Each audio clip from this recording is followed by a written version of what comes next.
if we have aspirations to be in the Olympics, let's make sure that we're set up to be successful to get into the Olympics at some point. That's why the governance is important, and getting this whole issue is important, because if we don't get the groundwork in, it's a moot point anyway. We'll never get in.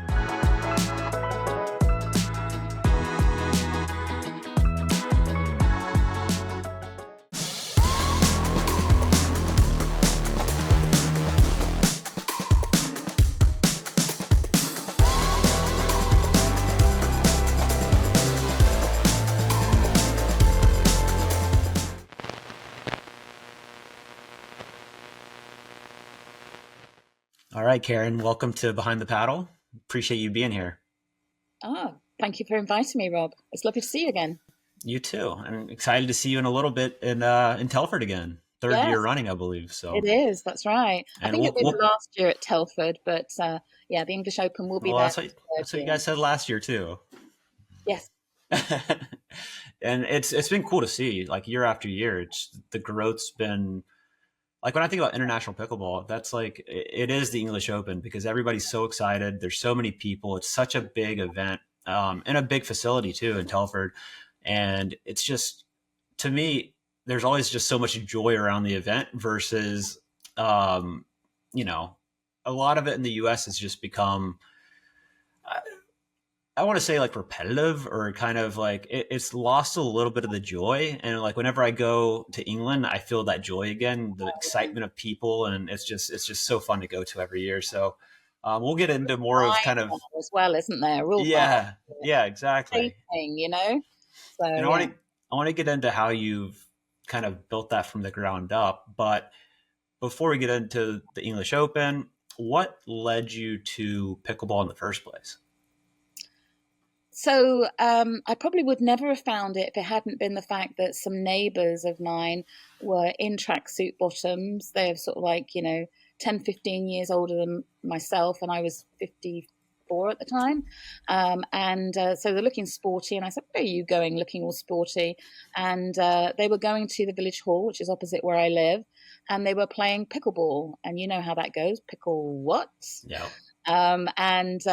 They encouraged me to go along and have a watch. I had a watch, and then they put the paddle in my hand. And then I found my inner child. And still to this day, every day that I pick up a paddle, I connect with my inner child. There's something so amazing about this sport. It really is. And, that's what led me to pickleball, and the rest is history, as they say. And I think it's kind of cool because I connect with that, because you always, like, it doesn't feel like, for tennis, for example, you have to go out and you really have to understand technique. And it's a very technical sport to get decent at. And for me, pickleball has always felt like you said, like, when I think about inner child, I think about play. And it's like, outside of just the sport aspect or even knowing the rules, like having a paddle, two people, a ball, a net, and just going out and even not knowing what anything is, just hitting the ball over the net is like a sense of play where you can just get wrapped up in the moment and kind of lose all sense of time, which is like what it was like to be a kid, which you're out playing and don't care what time it is. Just have to be home by dinner. Disappear, right? They're just concentrating on hitting that ball, and I know it's wonderful, and I completely agree with you. The accessibility of it, and that's one of the passions that I have. Is just getting people off the couch. All I did at that time was walk my dog every day, twice a day. But so all I was doing is walking and doing a little bit of Zumba or aerobics. I'd never been a racket sport person.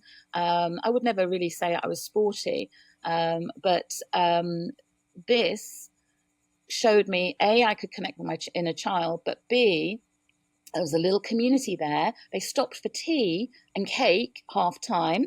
I love cake.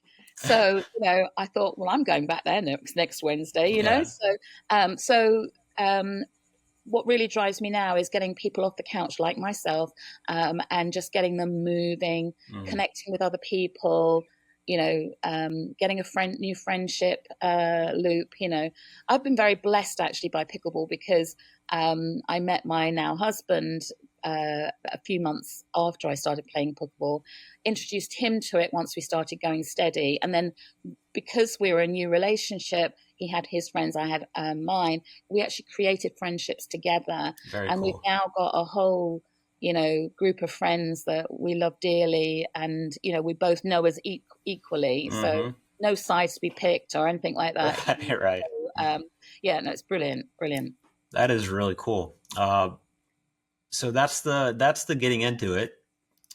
But what led you to saying, okay, I want to like really build this up from a governance standpoint with Pickleball England? Because correct me if I'm wrong, you are co-founding director of Pickleball England. I am, and Okay, the chair as well. got it. So yeah, what led to like, oh, this is kind of a fun game, tea cakes. I met my husband, so that's cool. But what led to, okay, I have to get this sport, like, I have to legitimize it. I actually wasn't interested in that, to be honest. Chris and I started a drop-in club in Eastbourne and was building that up, and we were having a lot of fun. We started going to a few tournaments. You know, was probably vocal about what I liked, what I didn't like, that sort of thing. And people started listening to me. And we were at a tournament, I think it was the Madrid tournament actually, when a few players were hanging out together, and we were talking about the need for a national governing body. And I was saying, well, the problem is who is going to start it up, it's a volunteer role, blah, blah, blah. Anyway, by the end of the conversation, people were all looking at me, I think because I'd been talking, and saying, well, you could. And yeah. I honestly, I was not interested at that point. However, I did go along to a meeting where I met Frank Arico, who's the other co-founder of Pickleball England. And he had been talking to a number of people for some time, and they were having similar conversations. And Frank is actually a bit of a governance guru. He's been in many sporting federations before, and so he knew what he was talking about from a governance perspective, which I didn't really know anything about at that time. And sorry to interrupt. And at that time, were you working full time? Because I know you had a long run with Amex, right? Yeah, I did. No, I had retired. Okay. I retired in 2014, and my goal was to go and see the world. And in fact, I was between trips when I met my neighbours, and they introduced me to pickleball. So there was a little, gap while I was doing some travelling, etc. Sure.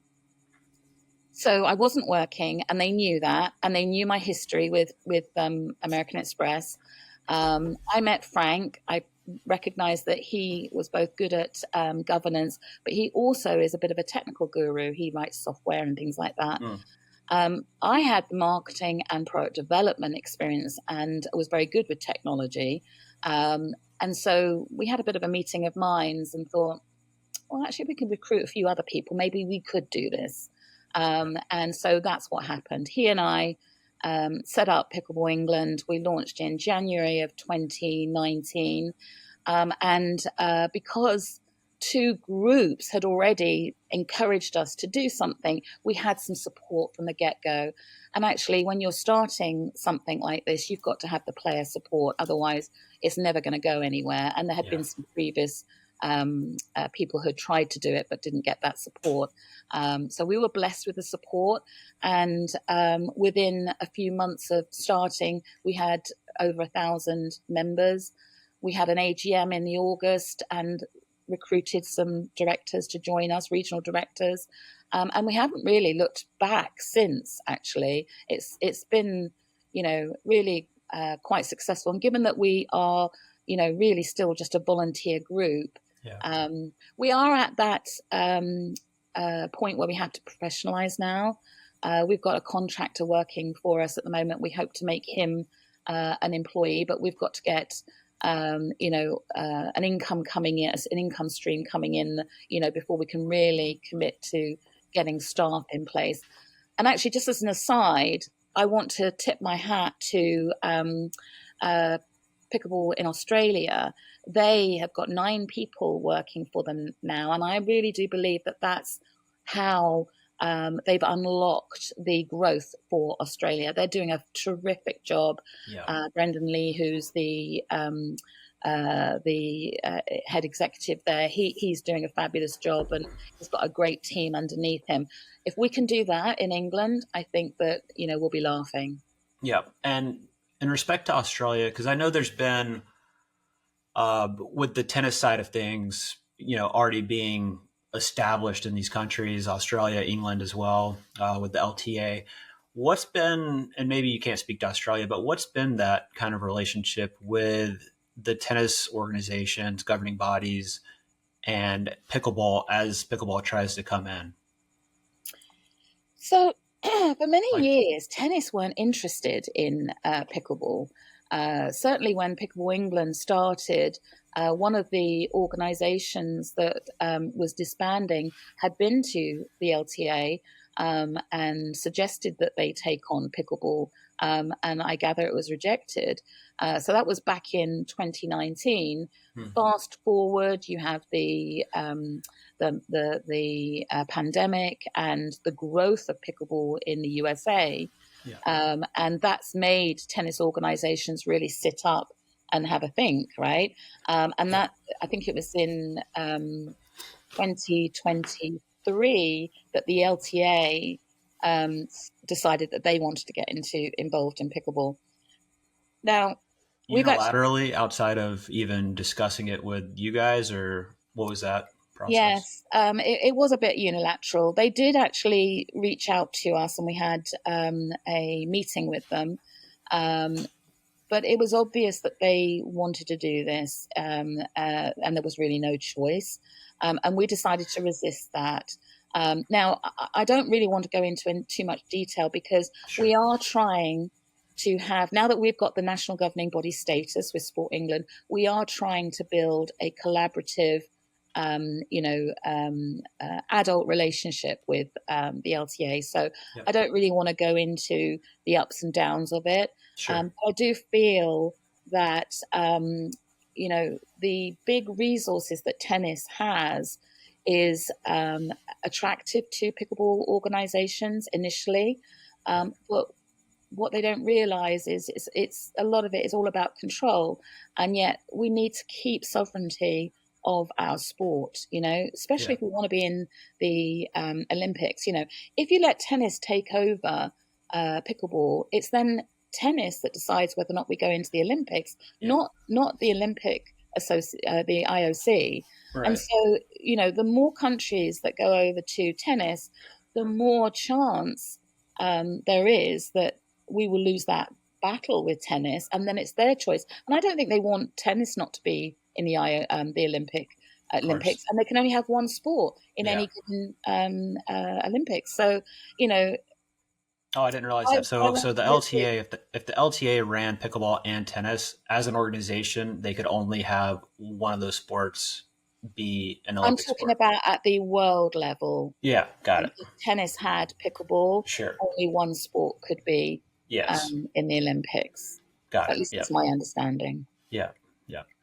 And with Australia, do you know, or with any country, I guess, really, has any country really allowed, from the pickleball side, allowed the tennis governing body to kind of take the reins? Yes, there are a number of examples, and actually Europe have got a number of examples. And I think that there currently looks like there's some positive examples, but I've also heard of some negative examples as well. Sure. I know that the relationship with the Italian Tennis Federation, they've got a separate pickleball arm, and it seems to be working really well. So, I hope that continues to flourish. And interestingly enough, the Italian Tennis Federation have been putting resources to understand more about pickleball. So Julia, who is one of their legal advisors, I believe, she's on the European Pickleball Federation board, for instance. So, and by all accounts, and I think she's lovely. She's working really, really well with everyone, and gets that pickleball needs to be kept independent. Yeah. Okay. So there is a possibility where pickleball could work with tennis as long as tennis is willing to kind of let pickleball have their sovereignty, even within the organization. And that there be an international federation for pickleball at the global level. Yeah. That those those pickleball parts of the tennis federation are linked to. Got it. Okay. So we've got just to kind of give the audience kind of an overview of what the hierarchical structure is. So we've got Pickleball England, and then you mentioned the European Federation. So what? And then we have the global governing bodies that are kind of vying for that status, I suppose. What is so? How do they all kind of tie together? So how does Pickleball England tie into the European Federation, and how does that all tie into the global side? So Pickleball England is a member of the European Pickleball Federation, and it's also a member of the World Pickleball Federation, now the Unified World Pickleball Federation. And that is a normal, national to continental to international structure, right? In fact, because England is part of the United Kingdom, at some point there needs to be a UK or GB pickleball that we would be a member of first, and then into the European Federation. Fun fact, Frank Arico, the co-founder of Pickleball England, he is the president of the European Pickleball Federation. And the European Pickleball Federation was actually created because of this international governing body issue that we had. At some stage we have 3 bodies, now going down to 2 again. And what the European federations or associations determined was that it's only by banding together with strength that we could be seen as legitimate to stand toe to toe with a big country like the USA or Canada that are bigger and have been established a lot longer. And so they felt strength in force together, a partnership. And so Frank was instrumental in starting the European Pickleball Federation. And at some stage, it looked like it might be successful because all the European countries became members, and they became close to the other continental federations. And at some point, there was a 5 continental federation agreement that they wanted the 3 organizations to unify, and discussions were supposed to take place. But then, unfortunately, the now GPF piece didn't follow through with that. IPF and WPF tried to carry on with that discussion. Initially aborted, but they managed to get back together again. And now we've agreed the unification. And last Saturday, actually 2 Saturdays ago, 14th of June, both IPF members and WPF members voted unanimously to the unification of both organizations. So initially we're going to be called the Unified World Pickleball Federation, pending a new board being voted in, and then that new board will determine, and the countries will vote whether or not that's the name it has going forward, or if it's some other name or whatever. Sure. So these are recent developments with WPF and you said IPF. Yeah. And GPF, Global Pickleball Federation. When did they kind of exit this conversation and decide to do everything or try to be their own sole governing body? I think it was late 2023. And they created first a America's Pickleball Federation to get the countries to be an America's Federation, and then GPF was formed with the Americas Federation, Canada and Australia, and then they started getting membership together. Now, I want to just say that, I respect the hell out of USAP for all that they've done for pickleball, the officiating stuff they've got, the rules, the equipment testing standards that they've created. I'm not denigrating any of that. However, I do not believe that one country, just because it was invented in that country, the game, should be controlling pickleball. And the GPF piece, in my mind, is an attempt for the USAP to continue to control pickleball and continue to have control over the paddle testing and the rules. And that to me is not, right. Now, if the GPF bylaws were fully democratic and met the IOC standards today, we would not be having this conversation, because I would recommend, because it's democratic, that Pickleball England would be a member of GPF, because I only want there to be one International Pickleball Federation. Yeah. But they're not democratic. The bylaws, they've got 3 phases for the bylaws, and by phase 3, they'll become democratic. But there is no timeline for phase 3. So how can I recommend that Pickleball England is a member of an organization with no specific timeline for phase 3? Yeah. And so that's the only reason why I have been working on this unification for IPF and WPF. And I would really, we've now got, fully IOC democratic bylaws. I would really like to see GPF join with the unified WPF now. And I'm really hopeful that this conference that's taking place in Miami, where I know that there's members of IPF, WPF representing unified WPF and GPF there, I really hope that they can have a meeting of minds there and that they can agree something, because, it should all be for pickleball. Pickleball deserves better. Hey, have you heard of the new Play More app? No, what is it? Basically, the Play More app is like a stress-free scheduling app for pickleballers.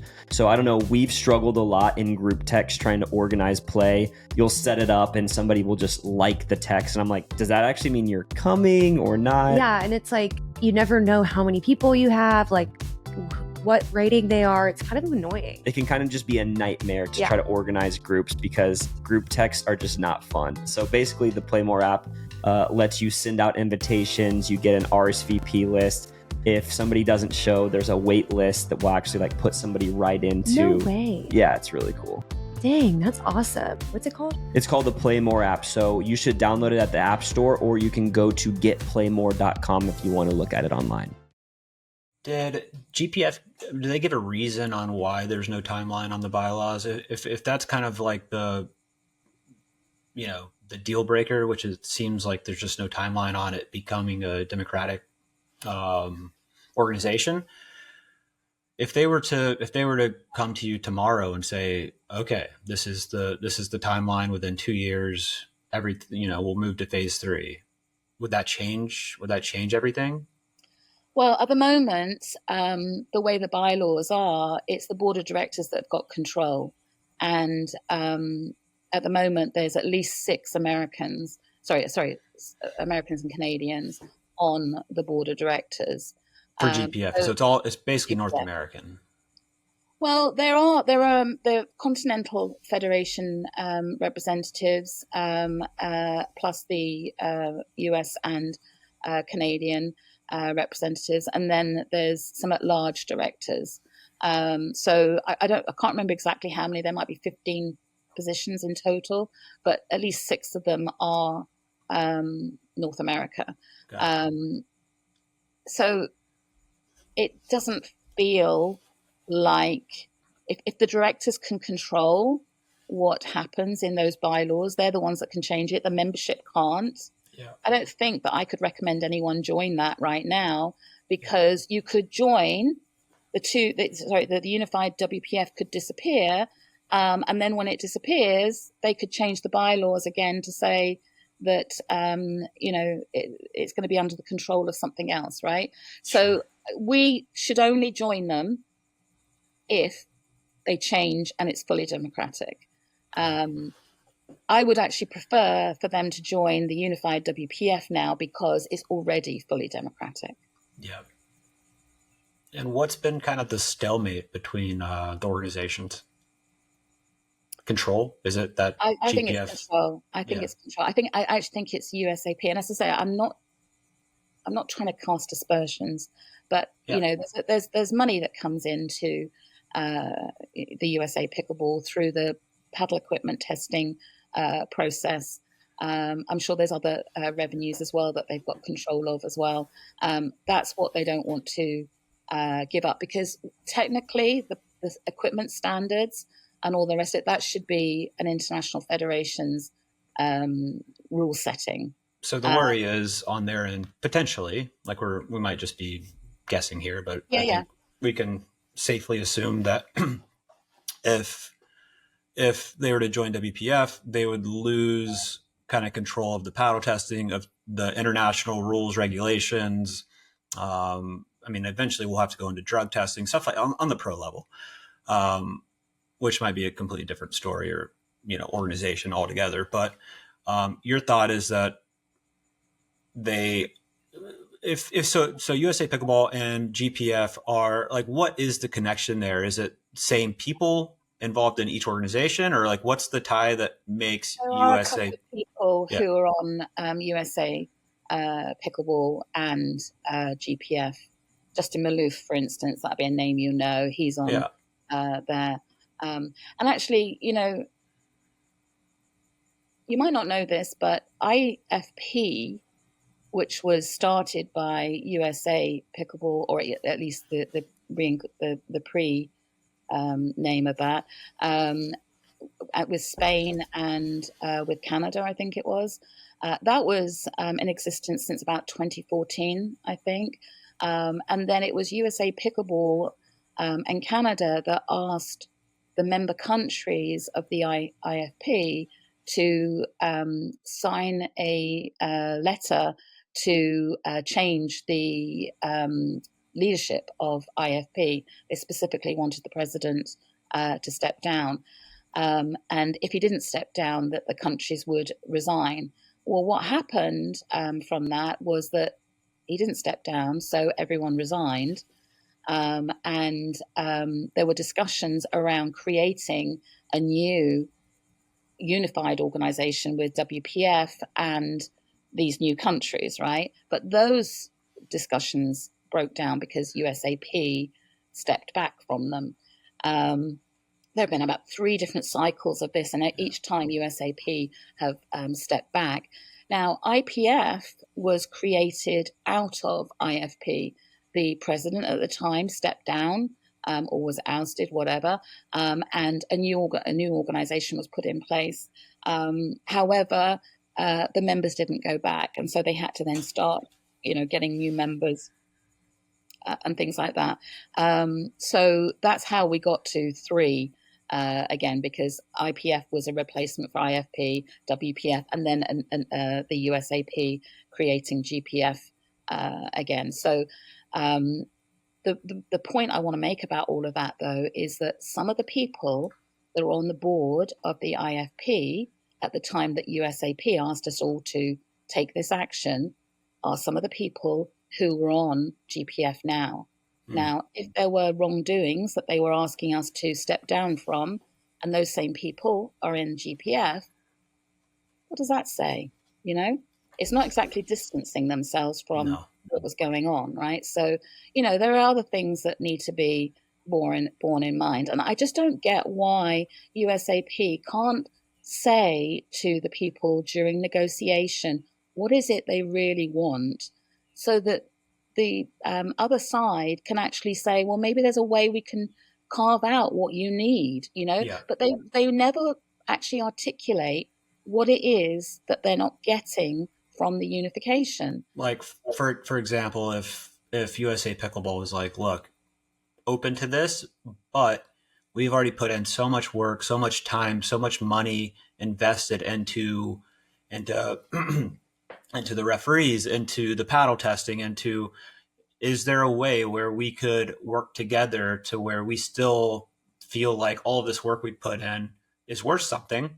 Exactly. Have the dialogue about it. Yeah. But that dialogue has not happened. And that's the problem. You can't guess what someone is trying to protect or to control.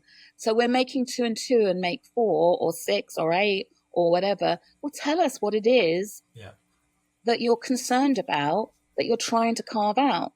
Now, the other thing that I want to say, and you know, I might lose some friends from this, Rob, but you know, say la vie. By being part of GPF at the moment, for instance, they've only had they'll be their second year at the end of this year. So technically, it's 5 years of financials you need before you can apply to the IOC. So the clock restarted 2 years ago, whereas for the unified WPF, we've already got the 5 years. So countries like Australia, who are reliant on the fact that there's only one international governing body to get their recognition in their country. So they cannot get recognized unless there's only one international federation for pickleball. Interesting. Right? So all the time there's two, they don't get recognized. And yet they're a member of GPF who have now made it another 3 years before the IOC piece can happen. And because there's still two organizations, it's not going to get recognized. Whereas if we can actually get this unification done, you've got time on your side already. You've got, it's a faster path. Yeah. And I believe Canada have got a similar situation as well. So, are you able to share? And I'm sure this is public. It's not probably a hidden thing. Like, what's like where? I don't want to look at it as like a game, the unified versus GPF, but where does it stand in terms of adoption and traction, like for each? So last country numbers that I heard from GPF was about 67, I believe. And the unified WPF, when we did a review of both organizations, there's a total of 100 countries. There is some overlap in the middle. There are some countries that are members of both. And there's some countries where we've got different members, and we've developed a white paper on how to approach that. We hope that first there'll be unification in the country. If they can't do that, then we would select one. It would be based on how close they are to meeting all of the sporting governance requirements for individual countries and at the global level. Got it. And in terms of, where do you see this going if there's not unification between the new body that you guys created and GPF? Like, where does this lead us in 5 years, 10 years? It's a really good question. So another thing I should say is that this unification effort for IPF and WPF, we've had the support of an individual who's got experience with the IOC, Mike Jackie. He's taken 3 sports to the Olympics. He's got good connections, good knowledge. He was working with the cheerleading federation when they got into the Olympics. And he's really been guiding us on the bylaws, the democratic piece of it. He's also been guiding us on development of policies and procedures that are required for the Olympics, WADA membership, all of those sort of things. So we have been developing a roadmap on how to get to those things. We're just asking for director nominations now for an August AGM where those directors would be voted in. And my hope is that we get such a good candidate pool that it will really strengthen this unified WPF, and that we can really put some wheels in motion to accelerate things, and with the connections with the IOC as well, that maybe we can move things forward. Now, I know that there was some promotion this week from GPF about them visiting Lucerne, which is a little bit ironic because we had announced a while ago that we were going to register the unified WPF in Lucerne. So it kind of feels like to me that they've gone there in order to sort of like stamp out that advantage maybe. But it's very interesting that they've not actually said anything about what they were doing in Lucerne and what they accomplished either. Vacation. It's smoke and mirrors in my mind. It really is. Yeah. So this has been a common topic even before this conversation is Olympics, IOC. And there's been discussions in the US anyways that, and I've talked to people that, from beach volleyball, for example, where they were trying to get into the Olympics and did. And, some of the pros on that side were like, well, this was really not really a net positive for any of the pros anyways, in terms of looking at that. But why do you see the Olympics, and maybe this is as I'm starting the question, it feels like a dumb question, but maybe it is. But why do you feel like the Olympics and getting recognized by the Olympics as an Olympic sport is important for pickleball?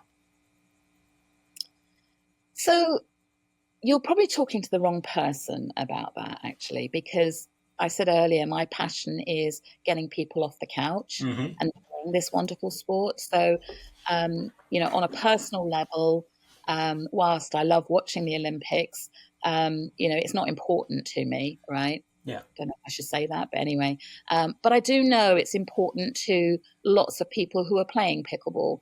And so for that reason, if we have aspirations to be in the Olympics, let's make sure that we're set up to be successful to get into the Olympics at some point. So, that's why the governance is important, and getting this whole issue is important, because if we don't get the groundwork in, it's a moot point anyway. We'll never get in, right? So I actually like the idea of the Olympics being the best amateurs playing, actually. Yeah. And, one of the things that I heard, who's a good friend of mine, Ron Ponder, talking on a podcast, and he was saying how that he won't get into the Olympics in when he can play, but that at the moment it wouldn't be sensible anyway, because most of the best players are in the USA, and so it'd be a bit lopsided. And I actually think that, well, maybe on the pro player side, but if you were to talk amateurs, they can still be 5-0 plus, right? Sure. But they're amateurs, then it wouldn't be so lopsided, because lots of countries have now got people who are playing an awful lot, if not doing it, whilst coaching and things like that. And actually that could be very exciting. And we just had the first European Pickleball Championships last November in Southampton, and oh boy, the atmosphere there, honestly, if that's just a proportion of what you would feel in the Olympics, then just to bottle that would be wonderful, so I can understand why people have got that Olympic dream. And I know that the Australians would love to see it in Brisbane next year. I was exchanging emails with Pickle Bros. They would really love to see it there in 32, so who knows, if we can get ourselves sorted out, maybe. I like the amateur idea too, because I always say I go to Mumbai, I go to India a lot for the global events, and I always say, like, my favorite matches to watch are the amateurs playing each other, because they have like their home contingency, their friends, and the other teams or the other pairs home friends, and there's like a rivalry because it's like a rival state or rival city, and they're so into it, and it's like such a good atmosphere, and I'm guessing that's what Southampton was like. Yes, it was. Oh, and the when the introductions were made at the beginning for each country coming in with their flag and all the rest of it, it was wonderful. It really was. And hats off to Franco Rico and team for making that happen. And it's going to be in Italy this year, later in September. So it'll be great to experience it again. That's awesome. I've been to a lot of countries, I think 50 something plus, and I've never been to Italy. So You better come to the European. I would love to. That would be, yeah, I've been wanting to go to Italy. Where in Italy is it? It's going to be Rome. I mean, come on. Set up a pickleball court in the Coliseum. Let's go. We have to get you over there to be a commentator or something like that. I'll talk to Frank. I'm in. My first trip to Italy is with pickleball. It would be perfect. I love it.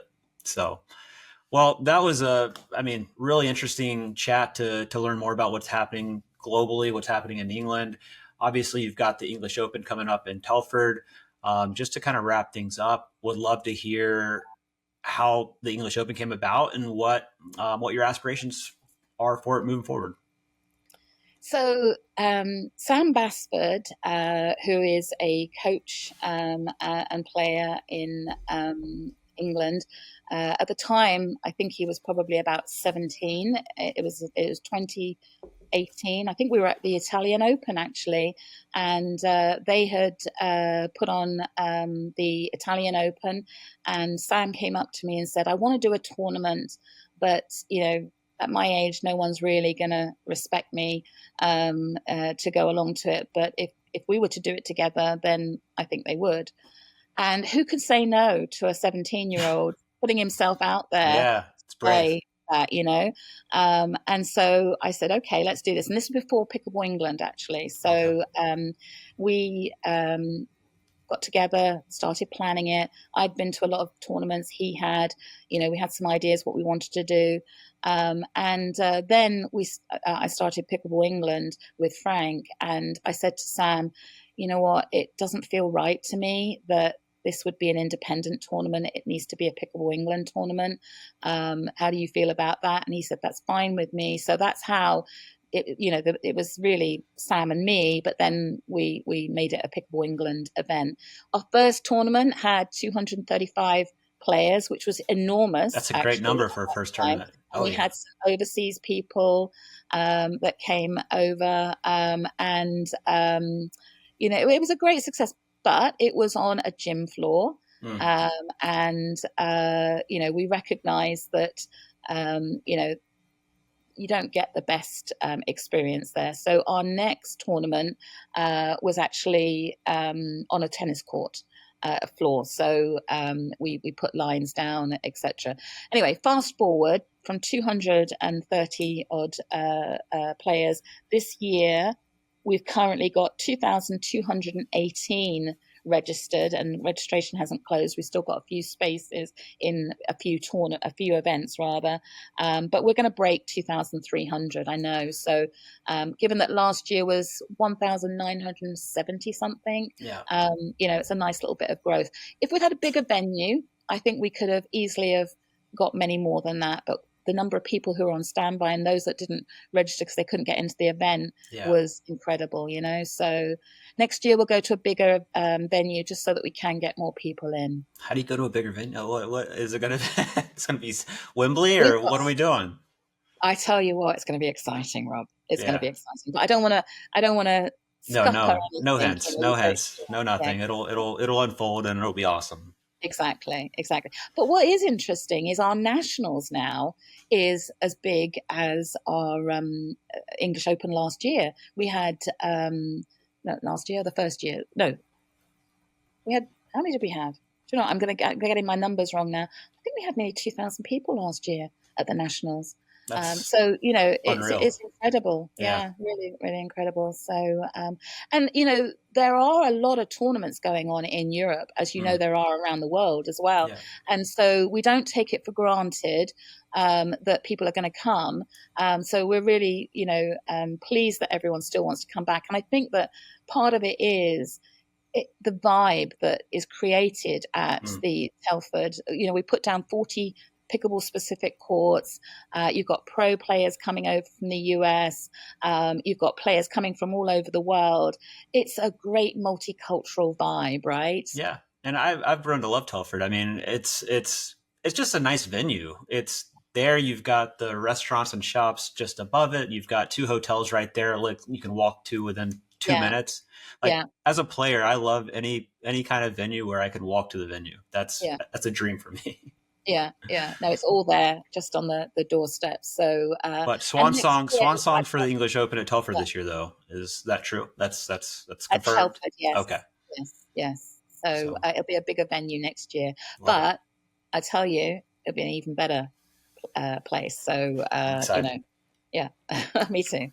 Well, I appreciate your time so much, Karen. It's been cool to learn about your journey in Pickleball England, as well as what's happening on the global scale. And I'm right there with you. I'm hoping for a unified front. So thank you. And not just globally, right? Like within each country too. There's these battles are raging in every country across the world, it feels like. So yeah, and when there's so much going on globally, world politics, we some don't perspective, need, right? Yeah, you do need perspective. We don't need battles. We need more unification. We need more collaboration. And you know what it is, Rob? It's egos getting in the way. Yep. And what we need is less egos, more passion for the sport. Yeah, I think people are thinking about themselves a lot, 100%, and not thinking about what's best for the sport and what's best for the players and the little kids that haven't even picked up a paddle yet that will pick up a paddle. Exactly. Yeah. But I really appreciate your time, Karen. Thanks so much for joining. Oh, thank you. Right. Take care.